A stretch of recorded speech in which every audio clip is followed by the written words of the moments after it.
is going on, Mile High City? Welcome back to Broncos Country News. I'm your host and anchor, Caleb Malden. So, NFL free agency is officially underway. It's an insane time in the NFL world. We'll see teams go out and try to fill their holes, try to maybe get some depth pieces, and then we laugh at eventually two types of teams. Either the teams that sat and did nothing when they needed to do something, or they vastly overpaid and made moves that they didn't really need to make. And then we'll crown a champion of the offseason, which means absolutely nothing.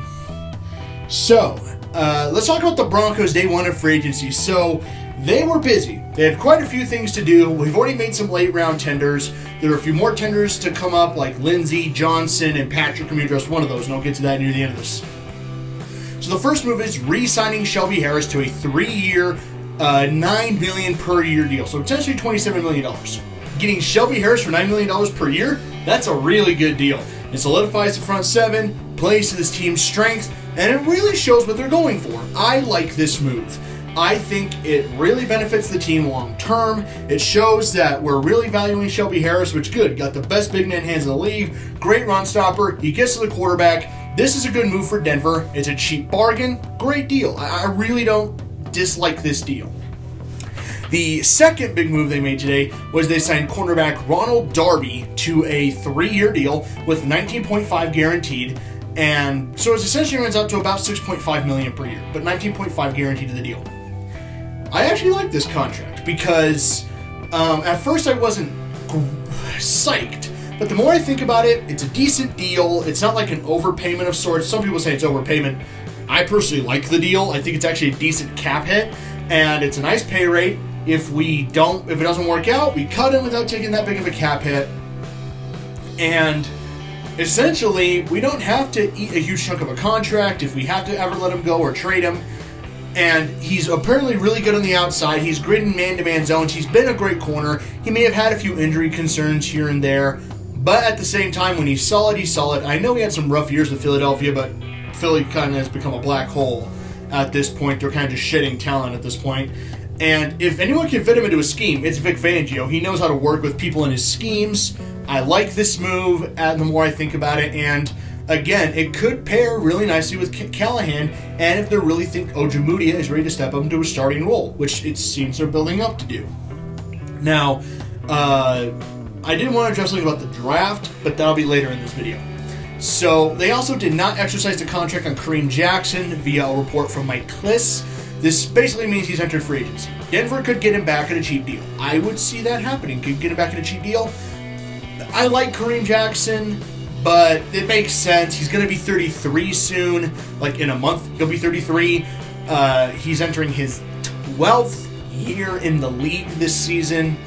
Will he be the same player? Who knows? You could always get someone cheaper in the free agency. You could get someone cheaper in the draft. If you brought Will Parks back, I know he's only on a 1-year contract, but if you brought Will Parks back for cheap, you could put him to safety. He's kind of a versatile all-around gadget corner. So the Broncos have options here. I like Kareem Jackson. I'd like him back at a cheap deal, but for a 12-year vet who's going to be 33, it makes a lot of sense. Also, if you're going to pay Justin Simmons, makes sense too. So let's talk about the big one today. The Broncos choose not to give Philip Lindsay a second-round tender, instead of giving him a low-round pick tender, which essentially means dirt cheap, basically. Almost nothing. Almost saying, like, yeah, we're done. And here's the thing.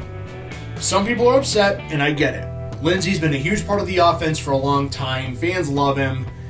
And, again, I completely understand it. But at the same time, I'm kind of on board with this move. And before you say anything, hear me out. Running backs are no longer stars in the NFL, or at least not what they used to be. 80s and 90s, they ran the league. You had Walter Payton, Barry Sanders, you had Earl Campbell, Christian Okoye, you had other running backs like Thurman Thomas, Emmitt Smith, Terrell Davis on the horizon. It's not that way anymore. Running backs are more complementary pieces. They're nice to have, but you can't build your franchise around them. Also, I didn't really want to pay Lindsay huge dollars because if you've looked at the past few years, everything points to never paying a running back. I'll give you recent examples.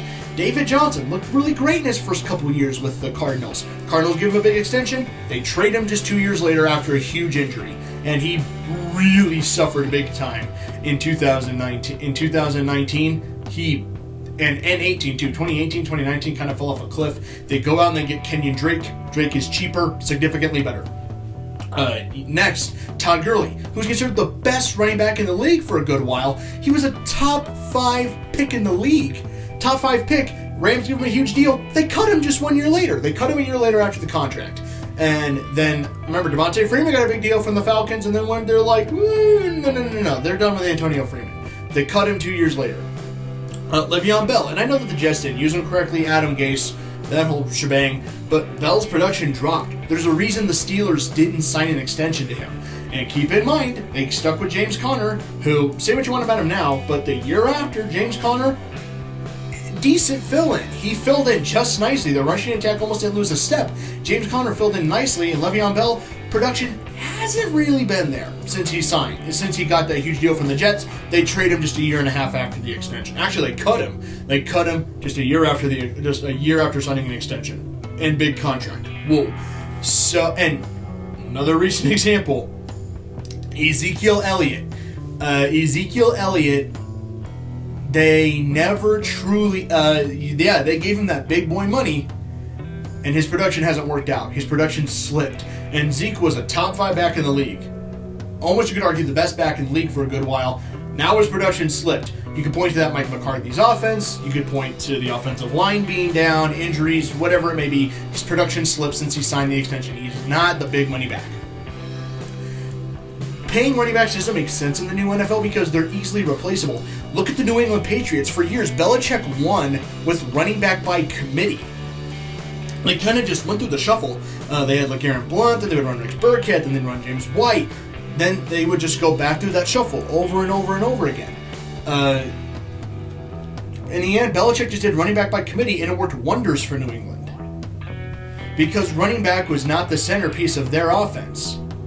If quarterback's really going to be the centerpiece of the Denver offense, which it has to be, regardless of who it is, Drew Lock, a future quarterback, Deshaun Watson, who, regardless of who it is under center, our production at this point, Lindsay's great, yes, but he's also had some injury concerns. He hasn't proven to be super durable. Yes, he's a tough kid and a hard worker, and I really do like Lindsay. And if he came back to the Broncos on a super cheap deal, fantastic.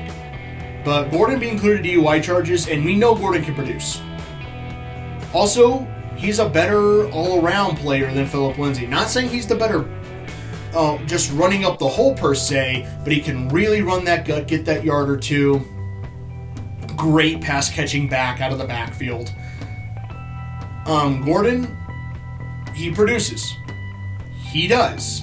And I love Lindsay, but I'm not going to pay him exorbitantly because we've seen, one, the cap is going down, and two, I don't want to get cap strapped because we're paying our running back. Remember how people were talking about Dak Prescott's big deal, how the Cowboys might be strapped to that cap ceiling, and how they may not be able to afford all the stars they would want to afford? Do you really think they'd have that much a cap issue if they didn't pay Zeke what he wanted? If they didn't pay Zeke what he wanted and they realized running backs are interchangeable no matter how good they are, then there's really no need. There's really no need. You can pay your guys and just keep shuffling through the committee. The Patriots are the perfect example of running back by committee. Franchise running backs just aren't a thing anymore. They'll have their short stints and they're done. There are exceptions to the rule, like Marshawn Lynch was a great franchise back for the Seahawks, but eventually he wore out his welcome.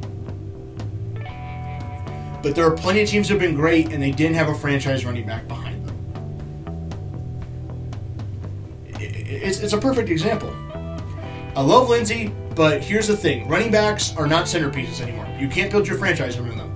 No matter how much I love Lindsay and the story's great, homegrown kid. Again, I'm a CU Buff fan. I loved Lindsay in college. And if he went and went somewhere else and he played fantastic, great. Good for Philip Lindsay. But for the Broncos, they got to stop leaning on Lindsay for production. That's my biggest issue, that they've been leaning on him too much to produce for the offense. Maybe it's taking a safety blanket away. I don't know. But I personally think this could work out for Denver because we have other needs to address, and paying a running back big money isn't going to work. It's not worked in the past. Why would it work now? And don't say, well, it's Philip Lindsay. That doesn't change the point. I'm sure Rams fans are like, but it's Todd Gurley. Yeah, it still didn't work out. But it's Le'Veon Bell. Didn't work. And 2020 Carson says, yeah, but just see how good Johnson played? This didn't work. Paying running backs does not work in the new NFL. That much has been proven. It's been proven. And you can't just say, well, it hasn't worked 100 times, but the 101st time now to work. No. It's just like what I've been saying when it comes to trading the farm for Deshaun Watson. Just because, what? Yeah, this player's different. No. If it hasn't worked the first 20 times, why do it again? Paying running backs doesn't make sense anymore. They're easily replaceable. You can do running back by committee. In fact, now there's rumors that Denver might be interested in Najee Harris. They might actually trade back in the first round. Instead of trading up, they'll trade the number 9 pick, move back. If we traded back and got Najee Harris, great. That's perfect value. Of course, I wanted Farley or Surtain, but hey, I'll take Najee Harris. Trading back in the first round. Pair him with Gordon. Nice. Running backs are easy to replace now. You can cycle through them. That's just my personal opinion.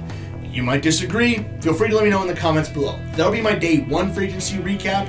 I'm sure there'll be more news to come. I won't report on every day, only if major news comes up. But that's just it for me, guys. Please let me know your thoughts in the comments below. Be sure to follow me on Twitter and Instagram. Put the links in the description below. And be sure to let me know what you want to see next in the free agent cycle for the Denver Broncos. Anyways, that's it for me. Broncos Country 303. I'll see you guys later.